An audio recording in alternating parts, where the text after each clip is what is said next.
all, it's Nim or Mimicry if you're feeling professional, and welcome to the YouTube video. Now today we're going to be talking about some speculated new Paladin talents on the Dragonflight Beta. So there have been some data-mined new Paladin spells. Listen, this is always a big deal because the Paladin is my favorite class. We have our Paladin mug, we've got our Paladin somewhat like being right here. I've got Paladin stuff all over the place, and in order to assist me with this, I've brought my data shovel. That's right, we've got a data shovel, so we're gonna dig into this. But before we do, if you like what I do, or if you like what the channel does in specific, go on and hit subscribe and hit that notification bell to stay up to date with everything the channel does. Additionally, I've been told I should push this more. You can find me on Twitch every Friday, Saturday, and Sunday at 6 p.m. Eastern Standard Time. Without further ado, let's talk about some data mining and hopefully some really cool spells/talents. At the outset of this, I want to say I approve of both of those transmogs. They're very Paladin-like. That was the Nighthold set along with the Campaign Completion Ashbringer. Yeah, that's a good set. You did good. You did good, Wowhead. Now, new Paladin spells have been data mined on the Dragonflight Beta, which could possibly be new Paladin talents. Now, listen, before we get started, I am not a fan of the class trees. I thought I would be a fan of the class trees. The class trees just take abilities that I would have now and make me choose between them, as opposed to increasing the efficacy of those other abilities, say in like cooldown reduction or extra utility or even something as boring as extra damage. That still I think would be better, and we just get to keep all our stuff. But whatever. I'm not a game designer. I'm just one of their customers. I play the stuff. We all know that game dev work is hard, but I will offer my feedback as I can. So we have new speculated talent trees spells on the Dragonflight Beta. On last week's Dragonflight Beta build, new Paladin spells have been data mined, which may be possible talents in a future build. As usual, these are unconfirmed as spells on the talent tree, but it's possible that they are. So, do we think that any of these spells will be on the talent tree? Probably at least one of them, depending on how many there are. So first, we have Improved Holy Shield. Now, this looks to be a brand new possible option for Protection Paladins. New Improved Holy Shield. Your chance to block spells is increased by 10%. Why not? Why not put that in as a talent? Absolutely fantastic. You could probably fix that. Yeah, it's not a bad idea. It's not a bad idea. And it seems, seeing as how Holy Shield is a talent now, makes sense to have an improved version of the Holy Shield. Next, it's unclear. This talent looks to be brand new. It's unclear whether it will be on the spec or class tree. Improved Lay on Hands. Cooldown of Lay on Hands is reduced by 10%. That's absolutely going to be, if it's on the tree, that would be on the class tree, because Lay on Hands is on the class tree. Now, that could be replacing Empyrean Ward for Holy. Empyrean Ward for Holy was a talent that gave a target 15% armor for a minute after you use Lay on Hands on them, which, don't get me wrong, is nice to have 15% armor, especially if you use it on a tank. That's great. You know, tanks operating, especially with physical damage, that's a mini cooldown. Awesome. Great. But and I need you guys to understand this, for those who don't play Paladins, I'm not burning potentially a 10-minute cooldown to give somebody 1 minute of 15% armor. I'm just not gonna, that doesn't make any sense. Lay on Hands is to keep you from death. You're gonna die, and it's like, oh no, 40 yards, you're alive. You have been touched by the grace of Nim. I think that's actually what plays canonically when I use it. Little Gregorian chant. May all be in my head, but anyways. Next, we have Inspiring Vanguard. A different version of this talent is currently on the class tree, Inspiring Vanguard. So let's see the current thing. Grand Crusader's chance is increased to 20%, and it grants you 94 strength for 8 seconds. I remember that from, I think that was an Azerite trait in Battle for Azeroth. Yeah. A different version of this talent, but it has flat strength instead of a percentage flat value. Now, here we have Inspiring Vanguard as a new ability. Grand Crusader's chance is increased to 20% and grants you 2% strength for 8 seconds. Now, I like the percentage because obviously that's going to scale better than a flat number, especially once you get to slightly better gear.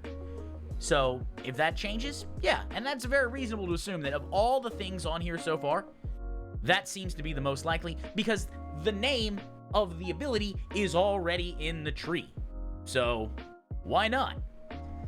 Reckoning. Oh, Reckoning. Reckoning, when it originally came in, for those who don't remember, you could stack up you could store it and stack up and stack up and stack up and stack up with it. And eventually, there are videos, and you can find them on YouTube, of people like one-shotting the Fel Reaver. And it was a thing that you could do, and it felt good, because that Fel Reaver, you know, you're doing something, and it just had the magic ability to just sneak up on you and then smash you into a paste. But here we have, this Reckoning is currently a PvP talent on live servers, but it seems to be missing on the beta. Will this be finding its way on the class tree? What does Greater Blessings even mean? Yeah, actually, the Blessings, I wasn't a fan of the Greater Blessings. I'm just gonna be honest. So, Reckoning hurls a magical hammer that strikes an enemy for 175% of spell power as holy damage. When your allies with Greater Blessings take damage, the damage for your next Hammer of Reckoning increases. So, that's an interesting mechanic. I would like to see that in PvP, or PvE. Where, because I know that if I can put blessings on my party, I know they're going to take damage. Oh, okay, great. They took a lot of damage. Tank soaked, a big tank hit. Okay, cool. Guess what's going to happen? Reckoning. Wow. Throw that hammer. Hurl that hammer. So, yeah, I think that's not a bad idea. I would love to see it in PvE, though. I see it, especially if it works. Like it seems like it does. Now, and then, of course, our final talent here, or final potential talent here, should be more accurate, is Strength in Adversity. Now, this seems to be a brand new spell for Protection Paladins, which seems to be pretty good in AoE. Paladins have always faced adversity. I'd say most of the time. I will say in Wrath, it was pretty good. It was pretty good to be a Paladin. All three specs were, yeah. You liked all three specs. Man, I remember when Divine Storm came, I was like, oh my god. But they were all good. I don't know if they were the top, but they were all good. And in Strength and Adversity, parry is increased by 2% for each target hit by Avenger's Shield. If I remember correctly, you can hit, by default, you hit, yeah, I think it's 3 targets.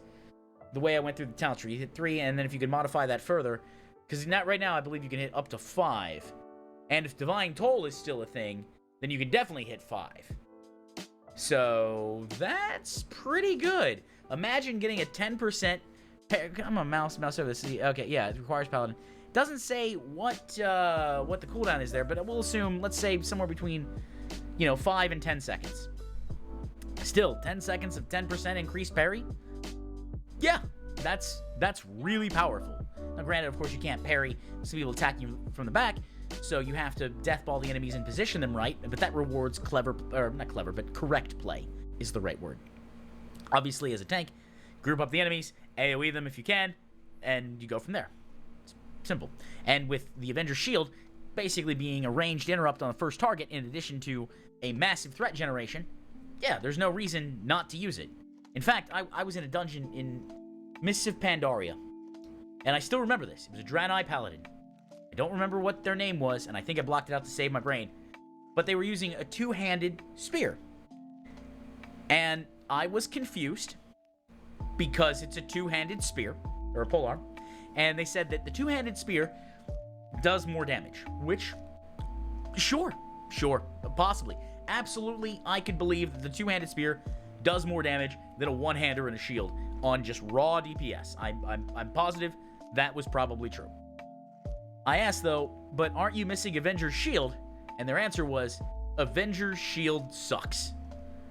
And it was with that I left the group. It was a Storm Stout brewery, and I just left the group. And the reason I left the group is because Avenger's Shield is, 1, amazing, and we stand for it in this household, and 2, it's like the main threat generation ability of a tank. It gives you procs, you can play with it, it's fantastic. Why wouldn't you do that? I don't know if this person was trolling, new, serious. I saw that sentence put together, and I was like, okay, we're done here. Bail. I don't know what happened. Hopefully they found another DPS. I'm sure they did.